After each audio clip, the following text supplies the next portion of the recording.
Ladies and gentlemen, welcome to HistoryForge.org.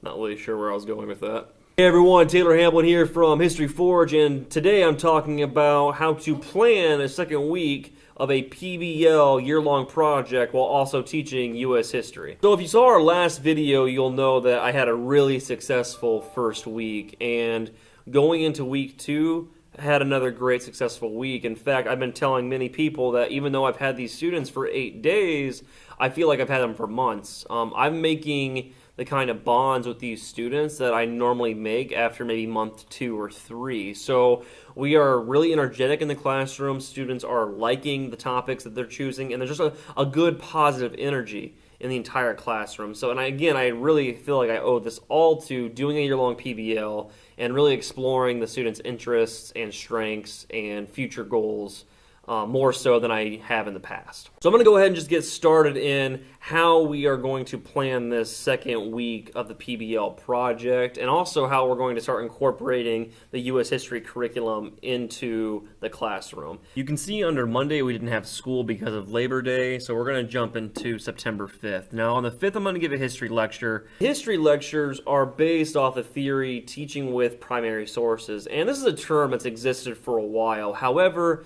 it's a term that's becoming more and more popular, and you'll start seeing this with a lot of websites like Stanford's Beyond the Bubble, with CK12, with a few other websites too. They're really pushing for, do students know how to take a primary source, analyze it, and come up with some kind of meaning? And as historians, as social studies teachers, we've been doing this for a long time. However, it's always been very disconnected from the context of the curriculum. And so this year, I'm really going to try to combine both. I'm not going to teach curriculum without introducing primary sources from that era or content that I'm teaching. Also, we're going to teach the Google Classroom, and Google Classroom is becoming really popular in a lot of different districts. I know for my district, 3 years ago when I first started using it, I was the only teacher doing so in my building. Now you can't really find any team or grade that doesn't have at least 3 or 4 teachers using it. So it's become a lot more popular, and rightfully so. Now, the way I use Google Classroom is I don't divide my students by period. I don't divide them just by subject. I divide them by skill differentiation. So there's 3 levels in my classroom, and I name them after philosophers. That way the students don't understand the different levels. I don't say high, medium, or low. I call them something different. And we do this so we can actually really kind of cultivate an environment where students feel like they can succeed but still be challenged. Also, we're going to work on finishing our portfolios that we started last week, and these portfolios are going to eventually go up to the high school. And these students are going to take all their writing, all their research ability, show their next teacher and say, this is what I can do. Or the teacher will already have the portfolio and say, oh, this is what you can do. And the hope is we're going to continue to push this differentiated idea that you're going to have some students come into your classroom who have far beyond great abilities. They are up here. They are at, if they're going into 9th grade, they're already at a 12th grade level, whatever that is. Or maybe they're already at a college level. Whereas you have some students that are still, at level, or you have some students below, and we should teach to their level. That way we can actually get them up. Now, on the 6th, we're going to jump into actual small groups going to the library. These small groups are going to be finding secondary sources, mostly encyclopedias and general books on topics they selected. I'm not going to send entire classes. I'm only going to send small groups, 4 or 5, which is about 25% of my total class.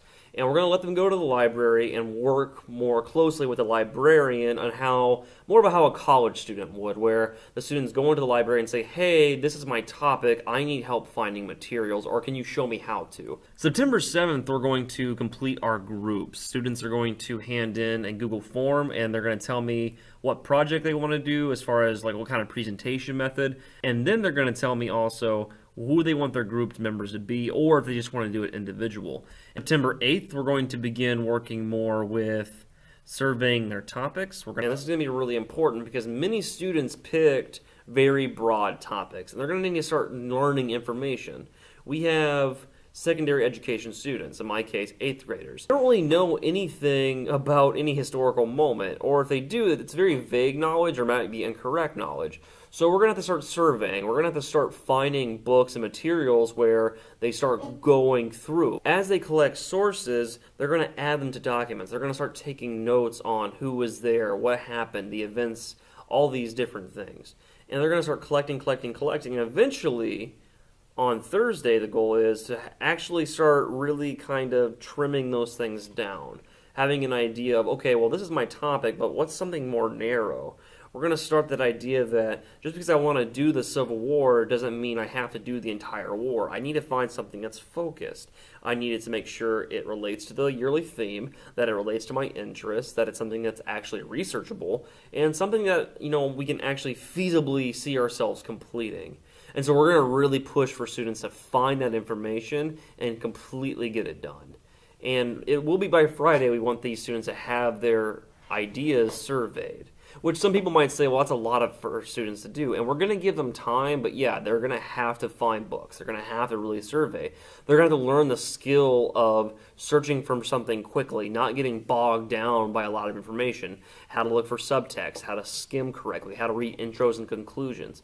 We're going to be really pushing them to do all these things to find a more fine-tuned topic. We're going to use interventions to really help these students fine-tune these topics.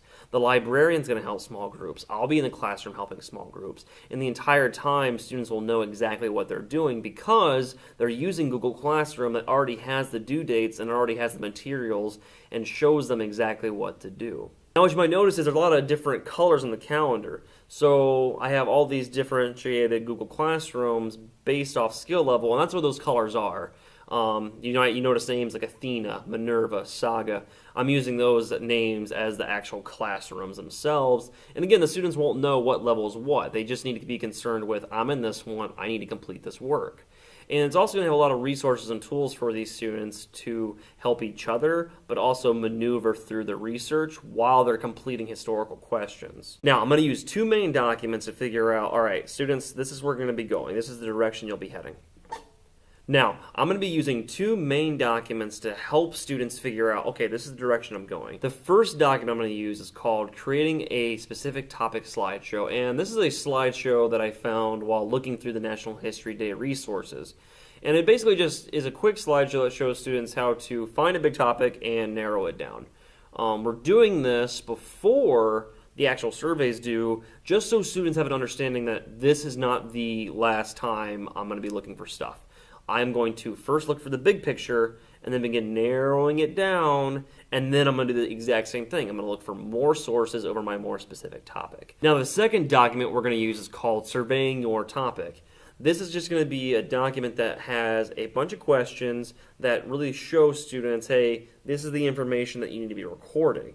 And it's also going to give some students some information on how to begin thinking more and more on narrowing that topic. Alright, so that does it with the weekly calendar, the plans for the week. Now I want to show you a resource that's really going to help you if you want to teach with primary sources. On the Bubble is a Stanford website that was created using Library of Congress documents.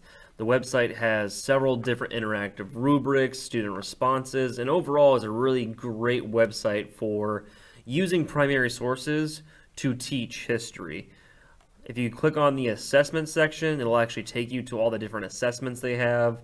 There are many different kinds, going back all the way to early Native American peoples and up to pretty close to the present, so definitely give them a check out.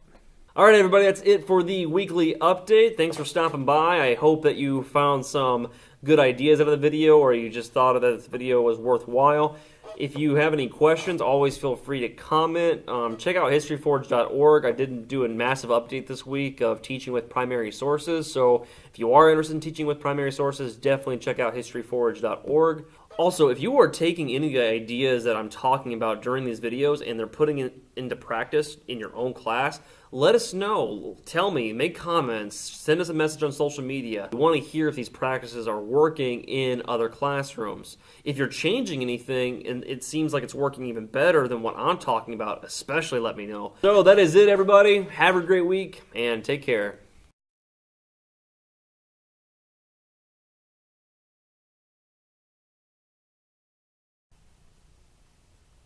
You think it would bother him that I'm poking him?